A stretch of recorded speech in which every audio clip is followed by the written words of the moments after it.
Good afternoon and welcome to Lunchtime Shifts with me, Kim Britz, proudly powered by leadership by design.co. Leading the charge with insights, information, and ultimately effective results. Joining me in today's marketing and leadership segment, marketing and communications expert and co-host Craig Paisley. How you doing, Craig? Kevin, I'm good, thanks. Yeah, I hope you've had a good start to the week, apart from the connectivity issues you're experiencing. Yeah, running around like a busy person this morning.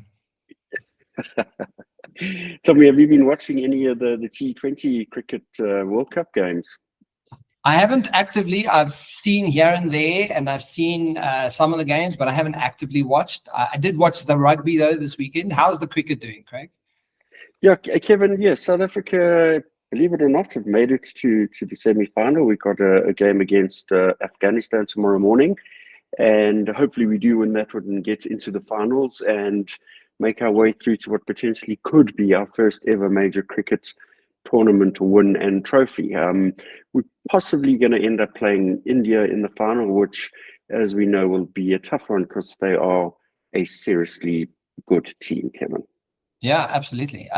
But what I'm proud of, Craig, is that, our new government is having such difficulties trying to get to the right kind of place. But, we've got our sports to rely on. We are world champions in so many, areas of sport. We've had a South African woman that won the Comrades this year as well. I think, she a South African lady. Yes. We got world champions, right? So we just need a world stage kind of government that gets on board with a good democracy. And a world stage government. I think every country dreams. After our two interesting discussions in AI and ChatGPT, what do we have in store for today's show? Yeah, Kevin, two good conversations, both highlighting the impact that AI and ChatGPT have on the world of marketing. But more importantly, I think it really was the simplicity of the points that came out in those articles that marketers can use to apply in their AI strategies. But moving from that topic, I want to look at a topic that definitely has a direct link to some of the points we've raised over the last 2 to 3 weeks, Kevin, namely that of customer experience. And I came across an interesting article on customerexperiencedive.com titled 6 CX Trends to Boost ROI and Retain Customers. And the article was written by Kirsten Durer and Brian Wassel and was published on the 6th of November 2023. The opening paragraph of the article notes the following. As the boundaries between the physical and digital worlds blur, executives have to rethink the way they do business and how they court customers. Customer experience doesn't begin with a customer setting foot in a store and end with a sale. It encompasses every touch point from the first point of brand awareness through engagement, purchasing, and post-sales service. For executives, CX is a holistic venture, one that merges sales, marketing, technology, product, and customer service silos. And really, it is important, Kevin, to see that organizations get that merging correct to ensure an effective CX journey. Yeah, Craig, I think CX, the experience in itself, and I see it, even in the environments that I'm currently working in, once you start really creating a beautiful culture and a certain type of way of being in that culture, success is bound to happen. It really becomes almost tangible. You can see it when you walk into the building, the language that people use, the energy of the room. It's amazing, and CX is a huge part of the impact that it has on business. Absolutely, Kevin. And we know that across many different industries, companies are investing in solutions to enhance the customer experience. And at the end of the day, key objective there is to increase and drive brand loyalty. Gartner reported that global customer experience and relationship market grew to over $96 billion in revenue last year, Kevin. And we see that the key investments are actually in customer service and support areas of those respective businesses. And the area of investment, which actually represents more than 1/3 of the market share, was valued at $33.5 billion in 2022. So a magnificent, huge percentage of growth in this area. Good to see. That said, however, customer experience zigs are definitely still facing multiple challenges from the likes of, the continuous global economic shifts, changing customer demands, continuous changes in that regard, technological disruptions, and obviously the importance of the topic that we covered last year, the impact of generative AI on business. What is good to see, though, Kevin, is that many customer experience leaders are not too deterred by these challenges, and they're definitely moving ahead and experimenting with the use of generative AI with customer-facing employees. They're using AI to respond to customer demands with more personalized offers and experiences. The key objective here actually being to increase the quality and experience across the entire customer experience value chain. They're also focusing on how best to balance price with service and to ensure that customers have access to the right channels that they need. The net benefit here obviously is improving customer experience means happier customers, which is better performance, improvement on the bottom line. Yeah, Greg. So, what are some of the specific trends that are shaping the future of customer experience? Because when it starts hitting the trends, people tend to want to pay attention to that, Yes. and jump on that bandwagon. So, Kevin, the article notes 6 key trends, sort of as shifts that definitely could decide how businesses will succeed over the next year. The first trend is noted as generative AI put to the test in CX.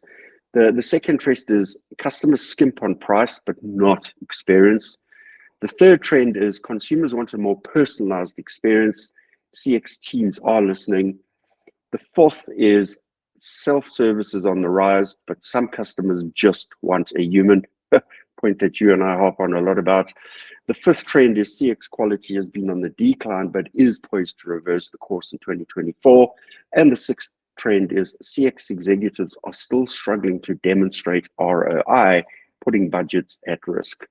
Let's take a quick look at each of these trends in detail, Kevin. So starting with generative AI put to the test in CX, the article notes the following, that a recent KPMG study reported that 75% of business leaders actually rank generative AI as their top emerging technology, which is going to impact their business throughout 2024 into 2025.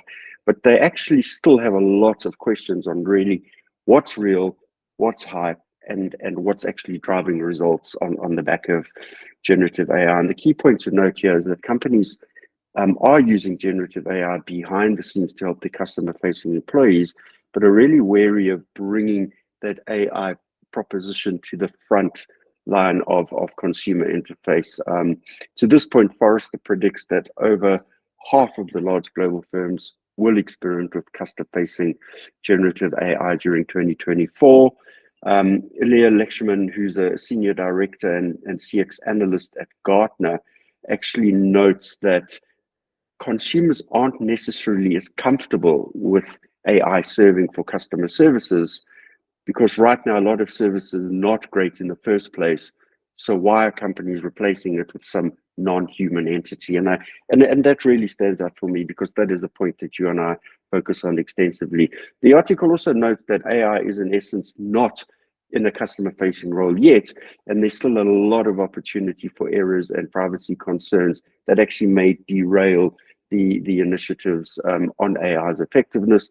The key takeout here is to use AI to support your contact center and your customer-facing employees rather than having it as a direct interface, Kevin. Greg, I do want to, as you're speaking through these points, a noticeable kind of theme for me, especially when it comes to human behavior, is the environment happy, right? If we look about the Gen Zers and Gen Alphas moving up the ranks into business, the requirement for an environment is to be valued, is to be respected, is to be, be part of something that matters. But essentially, when it comes to customer experience, like how important is that, or how is your culture supporting the experience of what the customer is going to take away at the end of the day? And very often people get that very wrong. And when I say happiness, I don't mean people, jumping around and blowing whistles. I'm talking about like actively just great leadership, great team leaders, great environments that are actively encouraging people and switching it up all the time, right? Because people become stale and bored, and essentially, if you're not actively involved in what that experience for the customer is at the end of the day, and rewarding people for great customer experience in itself, Yes. reason for them to do it, right? So Absolutely, and it does. It points to the critical thing around culture, the culture of the organization. Is it geared to? Is it a customer experience focused business, or is it just resting on its laurels because it's got a product that's in high demand? And the article does touch on some of those points, but I just want to jump into the next point here, where customers are skimping on price but not experience. And what we note here is that as consumers and businesses continue facing the challenges on the back of the likes of the COVID pandemic, huge inflationary increases across principal categories like food and groceries, their spending habits definitely have shifted. And the problem is that people are cutting back in many areas, but are not willing to compromise on the experience. A McKinsey report notes that 79% of consumers said that they are trading down to save money. The flip side of that, the 40% note that they are still treating themselves by splurging on higher end brands in categories like groceries and travel. According to some research by Accenture, 33% of customers say they have difficulty finding help over the past year. Nearly 50% of consumers note difficulty reaching customer service agents. This makes them feel less valued and therefore potentially, degrading brand loyalty. The point to note here is that the responsibility has shifted to companies and retailers to actually find ways to cut costs, pushing the benefits to the consumers rather than hindering the customer experience while keeping customers loyal, promising a great customer experience in the long term, such as attractive loyalty programs. That really is the kind of thing that is going to be a differentiator in the short term, Kevin. Greg, but I really do. I mean, I completely agree with the statement that customers skimp on price, but not experience. Yes. Because, like, I don't, like, every time I've spoken to anyone about a brand who has a really bad experience about it, no matter what they paid or how they paid, the experience that they've left that brand with is that brand's status, right? It's what they think about that brand. And that's why, so many times we've reiterated this conversation and the point of the importance of what your brand is doing and how it's showcased and how you share that. And, what is that messaging and how do you handle that? Because at the end of the day, word of mouth is so unbelievably important. Oh, yeah, absolutely. And, no matter how many loyalty programs you can throw at the proposition, if that physical experience isn't right, the loyalty program means nothing at the end of the day, actually. The third trend here is that consumers want a more personalized experience and that custom experience teams are listening. And the article notes through a SAP Ameris survey, which found that consumers want more personalized ads and experiences, and they expect brands to do more to maintain their loyalty. About 25% of the respondents agree that they are more loyal to brands that market to them in a more personalized way, specifically meeting their needs, Kevin. A further 20% say they are more loyal to brands that offer the best personalized deals. The key point to note here is that personalization does pay, with companies excelling in delivering effective and relevant personalized targeting, generating 40% more revenue than average organizations. That's a substantial increase. And personalization is expected, Kevin, with 71% of consumers expecting personalized interactions and 75% growing frustrated when they don't get that personalized experience. Consumers respond positively when brands demonstrate their investment in the relationship, not just the transaction. And it's promising to note that the customer experience departments are actually working to offer more personalized experiences. Lechman of Gartner notes that instead of thinking about pushing a product, it's more about how can we get customers to be more confident in themselves their choices and reconcile all this different information that they are seeing so that they feel as though we actually a partner in their success. And I really like that, partnering with customers to make them feel that they're important and being listened to. The shift in mindset is something that we see more and more, particularly in the B2B space, but it's also equally apparent in the B2C space, Kevin.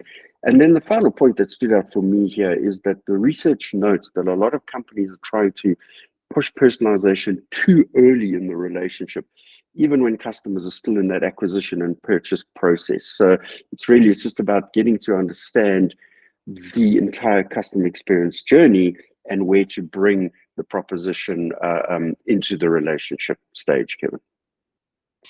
Yeah, and it's interesting to say that there's a point that it's too early, Craig. I Yes, mean, like, yes.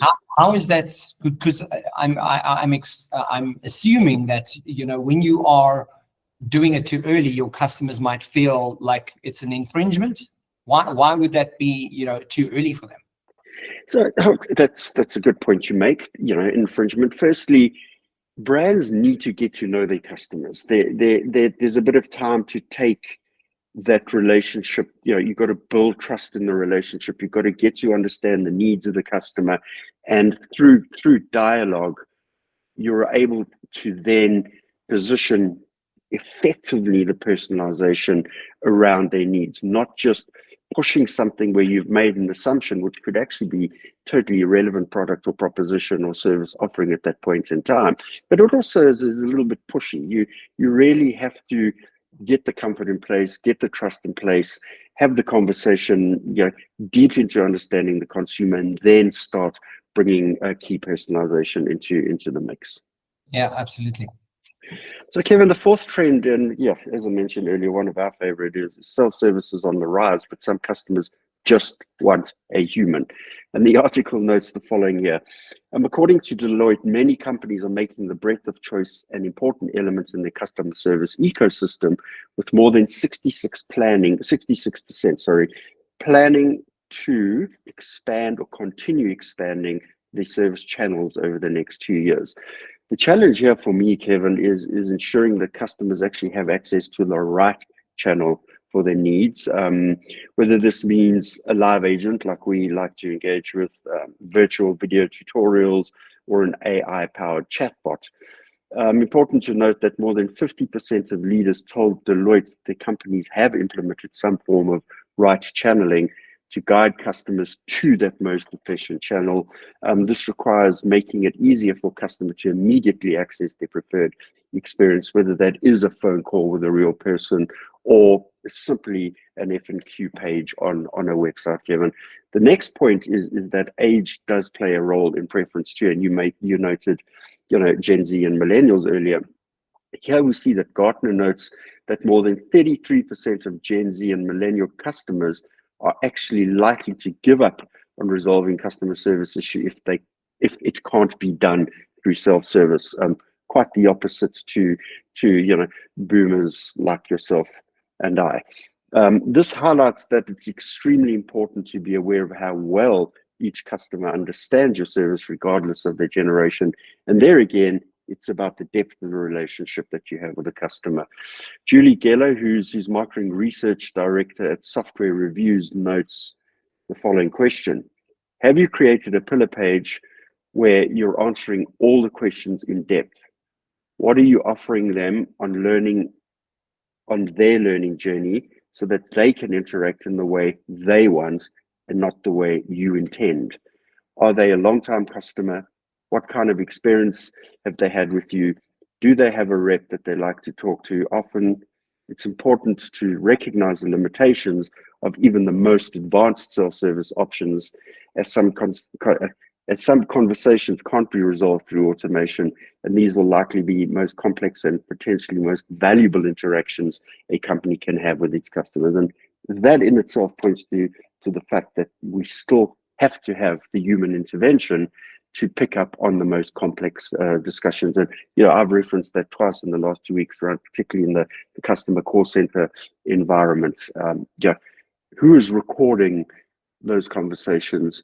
who is taking that information and interpreting it so that generative AI can become more responsive to those complex and valuable interactions downstream, Kevin?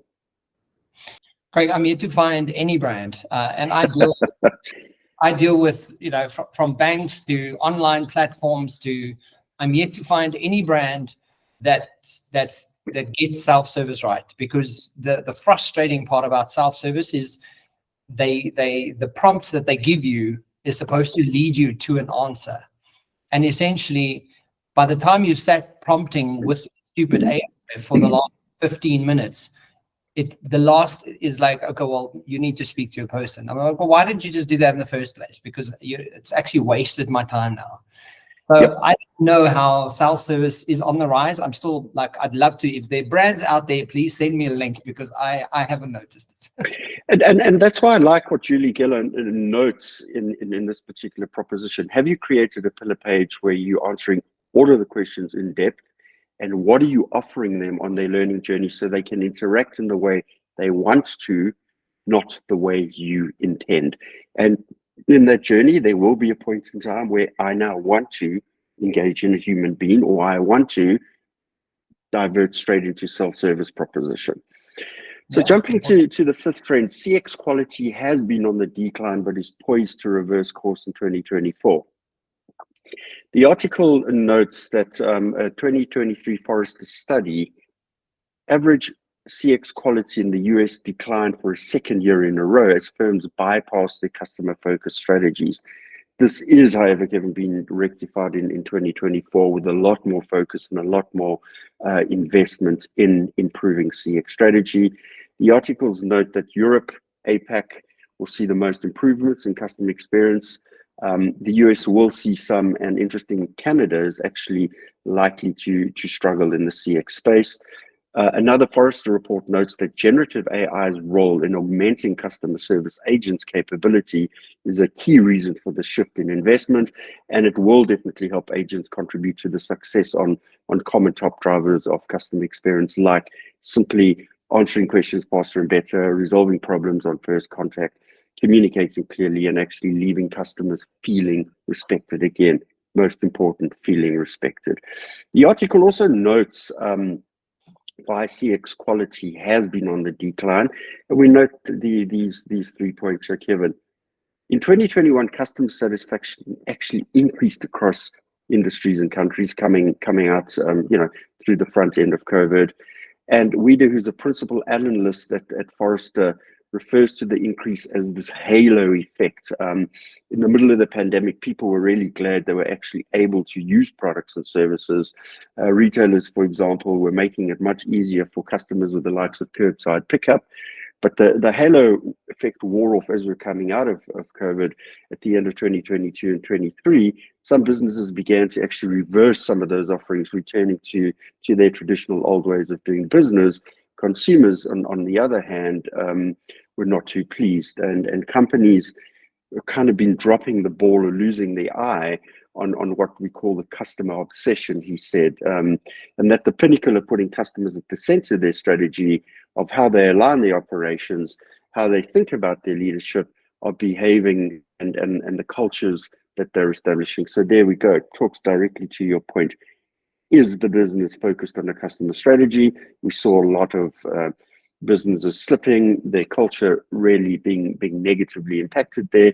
Businesses now need to really take a step up in focusing again and building more of the customer initiatives. Yes, it does take time, but as the culture adapts and the CS initiatives are really becoming more successful, there's a positivity that they can actually start presenting to their boards and hopefully get a bit more investment in place, Kevin, because that's the one thing the article notes there, that there's still a challenge where CX executives are struggling to demonstrate ROI and therefore putting their budgets at risk. And that really is, the lead into the sixth trend here, where Customer Expert Dive, the originators of this particular article, highlight that the need for CX executives to connect customer experience to business goals and revenue, noting that departments that struggle to demonstrate the ROI are at heightened risk of losing their entire budgets. With the challenges in the economy, companies are having to make some serious decisions about their budgets, and in some cases are actually going to limit or perhaps even shift their budgets away from customer experience. Really bad decision there. This being another major reason that a lot of the CX leaders are still challenged in being able to demonstrate their ROI on their work. And here, Kevin, it's vitally important for customer experience leaders to get to the point where they can actually demonstrate ROI of the initiatives and transformations across the business, to the point that Forrester predicts that in 2024, over 50% of global firms will report CX metrics, but only 5% will actually link them to the financial performances. And that really is quite a poor showing. Metrics like Net Promoter Score are definitely the first step, but experts want businesses to do a lot more with them and explain to executives and shareholders how it is that their businesses are gaining and growing on the back of CX initiatives, and how those in turn are impacting on the business strategies. Closing point here is that shareholders don't have context for what it means if a business improves on a Net Promoter Score or customer satisfaction, and executives aren't connecting those metrics, for example, to renewals, growth, or cost reduction. And it's just that they're not talking about this in their boardrooms, Kevin, and shareholders don't understand the proposition enough, actually. Great. So, I mean, a concern that, like, when you're pointing out, changing their budgets and not actually taking this into consideration, Yes. that's a huge concern when you see, that customer experience can in itself push a brand forward and be a differentiator from, any kind of market. But I mean, listening to it like this, Craig, you can hear it's important, but my question to you from a marketing communications, position is, why don't they take it? Why are they not discussing it at board level? Yeah, Kevin, I think the reality is because it's often just shifted to the marketing department, and customer experience is, one of those tick box exercises or functions that is assigned away. When marketing and sales work more effectively, because remember, if you go to the adage, marketing is the sales enabler. When they are working and are connected and joined at the hip and are getting the airtime in the boardroom, they'll be able to sell the proposition and justify through the right data and analytics the importance of a good customer experience journey, and how good CX is leading to more trustworthy conversations, more loyalty leading to more sales and improvements on the bottom line. And it's just about having right access to data, having the right interpretation of the data to be able to justify that investment in CX. And it literally is that simple, Kevin. And I'm glad that you mentioned data, because what you don't know, you don't know. So you wouldn't pay attention to it. So, if you don't have enough supporting data to kind of influence why this area is of great importance, or the fact that you're simply not measuring it, you won't know, right? So, again, to the point that all the departments in a business have to work together, because each one feeds into the value offering of that organization. Data analytics is, we cannot overstate the importance of having the right data and analytics platforms and analysis in place to be able to bring that to the fore, so that key critical sales and marketing decisions can be made on the back of that. Bad data, you're not going to be able to have the right conversation with your consumers, not going to be able to understand them effectively, and you're not going to be able to provide the right product and service solutions to them either.